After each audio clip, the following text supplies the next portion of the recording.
for the optimal health and longevity, what do you recommend for adults? And then if you have something specific for women, I'd love to hear that. And I love that this is your mission, is sharing the value of healthy food and reducing our need for prescription drugs, and food being the answer to optimal health, longevity, and disease prevention, and even treating disease. So what do you recommend, broad strokes for most people? All right. So I want people to write down these 5 words to start out with, because these 5 words are the most proven methodology to slow aging and extend human lifespan, okay? These are the 5 words you have to know.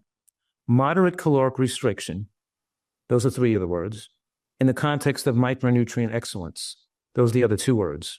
So moderate caloric restriction with micronutrient excellence. So we achieve that. And I'm saying the same diet that maximally slows aging is most therapeutically effective to reverse disease when people have high blood pressure, diabetes, heart disease, whatever, or, psoriasis, asthma. We see asthma going away and headaches going away. And so we improve immune function. Like we said, we're a green vegetable dependent animal, but the 6 foods with the most scientific documentation to extend lifespan and prevent cancer are GBOMBS, 6 foods, GBOMBS. GBOMBS stands for greens, beans, onions, mushrooms, berries, and seeds, like flax seeds, chia seeds, hemp seeds. Greens, beans, onions, mushrooms, berries, and seeds.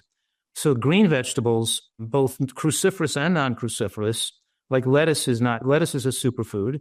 Dark green lettuces are rich in sulfoquinavose, which promote the growth of healthy bacteria in the gut. The isothiocyanates coming from the cruciferous family, like broccoli and cabbage family, which includes, arugula and Brussels sprouts and things like that, are incredibly important and necessary for optimal immune function and to remove cellular debris and cellular build of metabolic wastes. So we're saying that in order to be normal, in order to have a normal immune function, you have to have high exposure to green vegetables. And we get immune system deterioration and aging when we don't eat sufficient green vegetables. We have the same biology and genome as the other primates do. We haven't evolved to make our immune system non-green vegetable dependent. Those nutrients are essential for human development and good health at all ages of life. So like, for example, the lunch I recommend includes a giant salad with onions, with raw onion or scallion in there, with some cruciferous vegetables like arugula or, watercress or cabbage in there, with a dressing made from nuts and seeds, not oil. So the nuts and seeds might, blended, maybe walnuts and hemp seeds, and blended with some garlicky tomato sauce and some black fig vinegar, and or maybe it's an orange blended with, toasted sesame seeds and cashews and blood orange vinegar and lemon. I'm saying here that the Nutritarian diet does not use oil in the diet at all, because there's no such thing as a healthy overweight person, because fat on the body suppresses immune function and spews out inflammatory compounds. So how does it do that? I'm aware of the fat increasing inflammation, and inflammation basically increases risk of pretty much every chronic disease. By the way, is that true? Is there any chronic disease that's not increased with inflammation, or is inflammation pretty much increase the risk of every known chronic disease?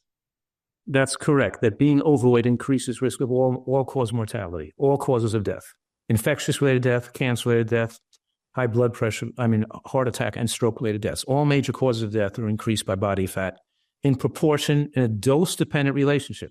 As you get heavier and heavier, the risks continue to climb. And there's no healthy overweight people. It doesn't matter what the cholesterol is, or they're diabetic or not. There's no such thing as a healthy overweight person. They're all cut short in their life. When you overconsume calories, you're revving up your metabolism to run the furnace at a higher rate, burning off stem cells at a faster rate, and shrinking your telomeres more rapidly. And the answer to your question about what is it about the fat supply that makes it more toxic or more pro-inflammatory, I can give you a lot of reasons, but one reason is it's naturally hypoxic tissue. Hypoxic means it doesn't have a great blood supply. When something is not well perfused with oxygen, you produce more free radicals. So and also the fat soluble, it attracts fat soluble toxins in the tissues. And because it's pro-inflammatory, it activates aromatase, which makes the body produce more estrogen. And estrogen, higher exposure to your own biologically produced estrogen increases risk of both breast and prostate cancer. Plus the fact that in proportion to your excess body fat, you've also become more insulin resistant. The hallmark of a healthy centenarian is insulin sensitivity and the need for less insulin, being insulin sensitive. And as you gain weight, you have to produce more insulin. And insulin is a fat storage hormone that promotes cellular replication, allows cancer cells to grow. So it's pro-angiogenesis, excessively promoting angiogenesis, which promote the growth of blood vessels, which allow tumors to glean a blood supply and to replicate. So fat cells can't grow without angiogenesis promotion. And the IGF-1 insulin sandwich, you put these ingredients in a witch's cauldron. I'm saying that commercial baked goods, sugar and white flour is a sugar equivalent. It's the same as, it's not a food, it's like a drug.